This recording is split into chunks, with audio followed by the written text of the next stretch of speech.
कहानी है एक आलिम दीन किसने अपने बाप की हवस को पूरा करवाने के लिए अपनी बीवी की जान ले ली। बीबी मरियम जड़ा है ना इस गल का मुल पावे कि मेरे ना जुल्म। हम जब उधर पहुंचे थे तो लेकिन ये था कि उसके ऊपर तशद्दुद इतना था कि बेतशद्दुद। जो इन्होंने पहले गला घोटा है, मारा उधर एक सरिये।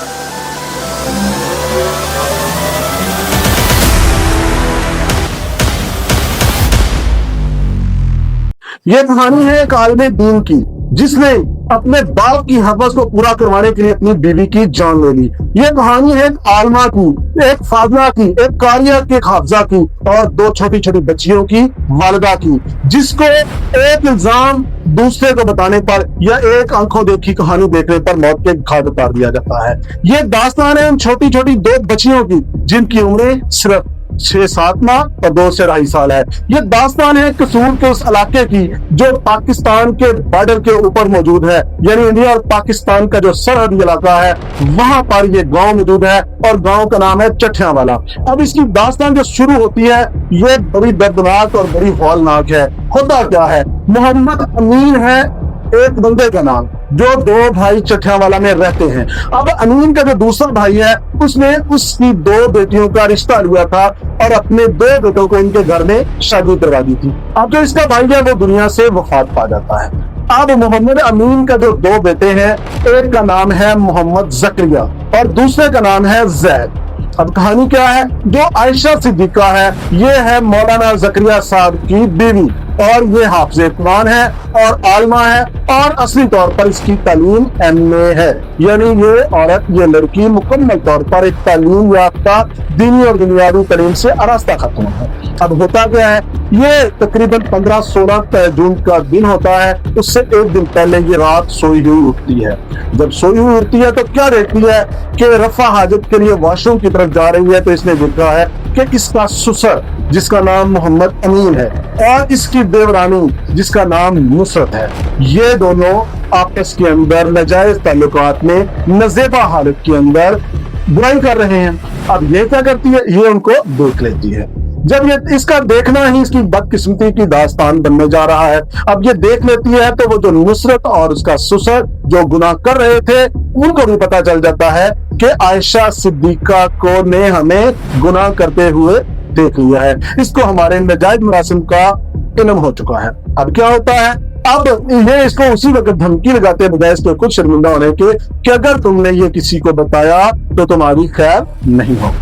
अब रात गुजर जाती है, दिन निकलता है 8, 9, 10 बजे का जो भी टाइम होता है। इसने ही अपने खामद जिसका नाम मौलाना जकरिया है उसको बताती है कि रात मैंने आपके वालिद यानी अपने उसका वो पाया भी है और अपने जो देवरानी है मुफर इनको इस तरह नज़ेबा हालत में देखा है। अब क्या है, ये बजाय इसके अपनी बीवी की फेवर करता है या बीवी को चुप करवाता है या बीवी को समझाता या बीवी की बात पर इतरार करता या दूसरे सूरत में अपनी जो थी छोटी नुसरत और अपने वाले से इस बात को पूछता, इसने डंडा पकड़ा है और आलिमा हाफिज़ा आयशा को मारना शुरू कर दिया। ये इसके ऊपर तशद्दुद करता है और बेतहाशा तशद्दुद करता है।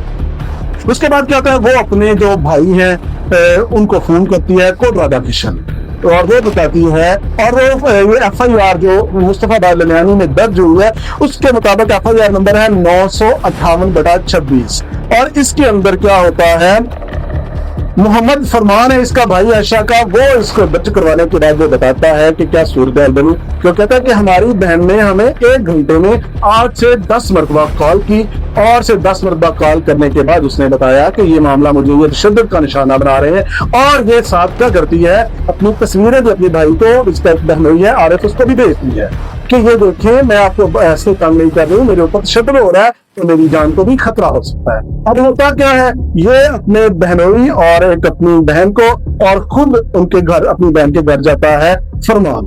जब ये जाता है तो शाम को जाके ये देखते हैं तो इसका जो बहनोई है वो घर नहीं होता, तो ये थोड़ी देर के लिए कहते हैं कि हम दूसरे घर में चले जाए, हमें किसी से मिलना है जो उनके दूसरे अजीज होते हैं, उतनी देर में वो आ जाएगा तो फिर हम बात करेंगे।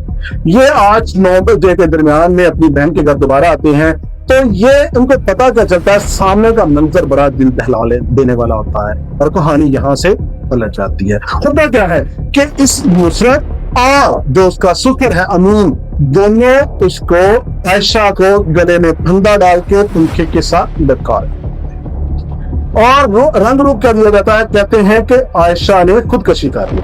आयशा का वो कहते हैं तशद्दुद के साथ जिस्म पर मुख्तलिफ निशानात भी थे, बाजू भी टूटा हुआ था और भी कई जगह से फ्रैक्चर थे। सवाल ये है कि क्या खुदकशी करने वालों को अपनी दो बेटियां छोटी छोटी नजर नहीं आ रही थी? अगर उसने खुदकशी करनी होती तो अपने वालिदैन को, अपने भाइयों को बार बार कॉल तो करती। अगर उसने खुदकशी करनी होती तो उसके ये बाजू वगैरह ये पहले कैसे टूट जाते।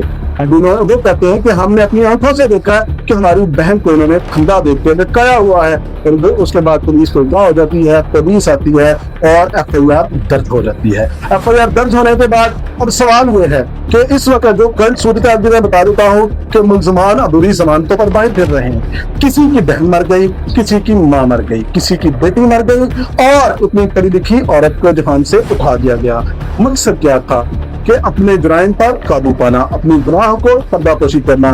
गुनाह करने वाले, जुर्म करने वाले और नाजायज ताल्लुकात कायम करने वाले सुकून से अपने घरों में फिर रहे हैं, बुरी जमानतों का मजा उठा रहे हैं। और एक वो औरत जिसने उस गुनाह को सिर्फ देख लिया था, शिद्दत सहने के बाद, मार खाने के बाद और उसके साथ जो सरियों के साथ उसके साथ जो सलूक किया गया वो सहने के बाद इस दुनिया से चली जाती है। अब सवाल आपके ये है कि क्या उस औरत का कोई जुर्म था? क्या उन छोटी छोटी मासूम बच्चियों का जुर्म था? क्या मजहबी रुझान रखने वाले लोगों में तशद्दुद का इतना रुझान क्यों पाया जाता है? कमेंट सेक्शन में अपनी राय का इजहार कीजिएगा। चैनल पसंद आए तो सब्सक्राइब करके बेल आइकन को जरूर दबा दीजिएगा और ये मजलूम की दास्तान अपने दोस्तों के साथ शेयर जरूर कीजिएगा ताकि हुकूमती सतह पर इसकी सुनवाई हो सके और एक मजलूम को इंसाफ मिल सके।